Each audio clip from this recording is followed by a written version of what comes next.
এর মধ্যে আমি যে দেখলাম, যা শুনলাম ডাক্তারের কাছ থেকে, যেটা হলো পরীক্ষা নিরীক্ষা চলতেছে। বেসিক্যালি ম্যাডাম তো আছে গত 17 বছর 18 বছর তো কোনো ট্রিটমেন্ট পান নাই। তো এতে উনি আগে যদি ট্রিটমেন্ট পেতেন তাহলে হয়তো আরও অনেক ভালো হতো, কিন্তু সেই ট্রিটমেন্ট সৌভাগ্য আমাদের হয়নি। এই আওয়ামী সরকার, এই খুনি সরকার একটা ম্যাডাম এক কথায় বলতে আমি বলতে পারি যে ম্যাডামকে খুব অসময়ে অসুস্থ করে ফেলেছে। একটা মানুষ যতটুকু সুস্থ থাকা দরকার ওনাকে সুস্থ থাকতে দেওয়া হয় না ইচ্ছাকৃত। আপনারা শুনেছেন যে ওই সময় ম্যাডাম সম্বন্ধে খুব তির্যক ভাষায়, বাজে ভাষা বলা হতো যে উনি মনে মনে করে মরে না কেন। তো আল্লাহ এখনও বাঁচিয়ে রেখেছেন ওনাকে, এবং উনি এখনও ভালো আছেন। ভালো আছেন বলতে পরীক্ষা নিরীক্ষা চলতেছে। সম্পূর্ণ সুস্থ করবো না, সম্পূর্ণ সুস্থ হয়ে মানুষ তো হসপিটাল থাকে না, তাই না? উনি এখনও হসপিটাল ছাড়তে পারেনি, তার মতো অবস্থা হয়নি। আমি দেখেছি মোটামুটি বাহ্যিকভাবে ভালো আছেন, ভিতরে অবস্থা ডাক্তাররা বলতে পারবে। তো আমি সুস্থতা কামনা করি ওনার, আশা করছি উনি সুস্থ হয়ে উঠবেন। দেশবাসীর কাছে দোয়া চাচ্ছি ওনার জন্য যে উনি সুস্থ হয়ে উঠবেন, যেন দোয়া করেন। তো আমি আশাবাদী যে উনি ভালো দিকে যাচ্ছেন।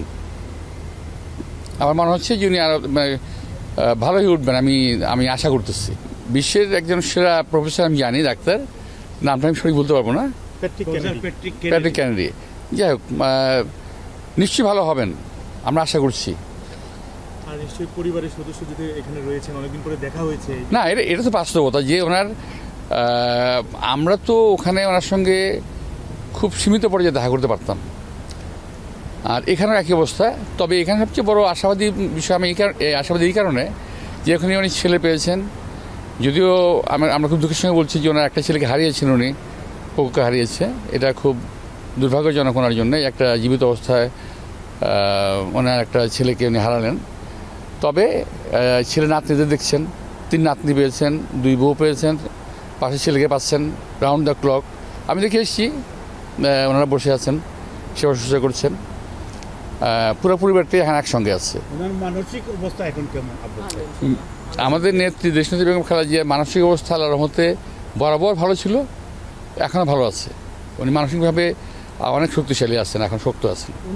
রাজনৈতিক কোনো কথা আমরা বলি নাই, তবে উনি আমাকে জিজ্ঞেস করেছেন যে দেশের বর্তমান অবস্থাটা কী আছে এখন।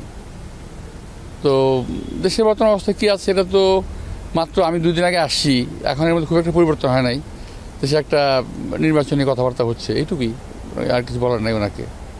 আর তাছাড়া আমরাও চাই না ওনাকে রাজনৈতিক কথাবার্তা বলে কোনো বিব্রত করতে।